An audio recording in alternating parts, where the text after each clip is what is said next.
अस्सलाम वालेकुम। मेरा नाम डॉक्टर हफ़ीज़ है और मैं गुर्दों का सर्जन हूँ। आज जो मैं कुछ डिस्कस करने जा रहा हूँ वो ये है कि हमारे पास कुछ पेशेंट्स आते हैं जो कि एक किडनी जो है वो ख़राब हो गई है जैसे ना, तो अक्सर करके ये लोग डिफरेंट डॉक्टर्स के पास जाते हैं, स्पेशली बहुत सारे यूरोलॉजिस्ट भी होते हैं उसमें।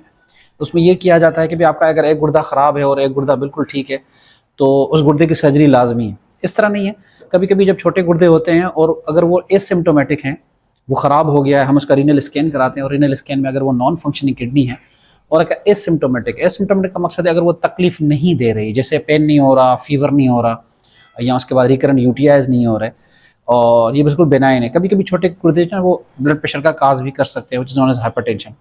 तो ऐसे पेशेंट्स में सर्जरी करने की कोई इंडिकेशन नहीं है। हाँ, अक्सर करके लोगों में ये मिथ होता है कि अगर एक गुर्दा ख़राब है तो वो दूसरे गुर्दे को भी ख़राब कर देगा। बिल्कुल इस तरह नहीं है। हमारे पास पेशेंट जितने भी आते हैं उनको मैं असेस करता हूँ और ये हमें देखा जाता है कि हाँ, अगर वो छोटा गुर्दा है, अगर वो पेन कर रहा है ना, कभी कभी छोटे गुर्दे स्टोन की वजह से भी छोटे हो जाते हैं, जिसको हम क्रोनिक पायलोनेफ्राइटिस कहें, उसकी वजह से गुर्दे छोटे हो जाते हैं और उसकी वजह से वो पेन करता है।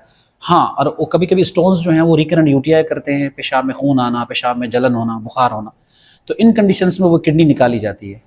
हाँ, और हमें कभी कभी इस तरह के पेशेंट्स भी आते हैं कि एक स्मॉल किडनी और उसकी वजह से ब्लड प्रेशर हो रहा है, तो sometimes there is a reason for that renal artery stenosis होता है। हमें उसको एक्सक्लूड करना होता है, देखना होता है कि really it's a cause of blood pressure या उसको हम हाइपरटेंशन कहते हैं, तो हमें फिर उनकी सर्जरी की जाती है।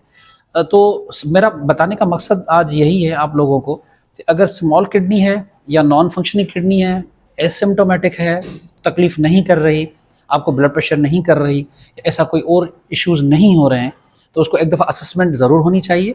एंड असेसमेंट करने के बाद हमें इस चीज़ को डिसाइड करना चाहिए कि सर्जरी हो या ना हो। तो मोस्ट लाइकली हम फिर उसकी सर्जरी नहीं करते हैं।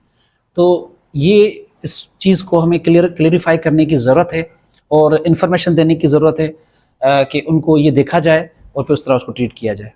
Thank you.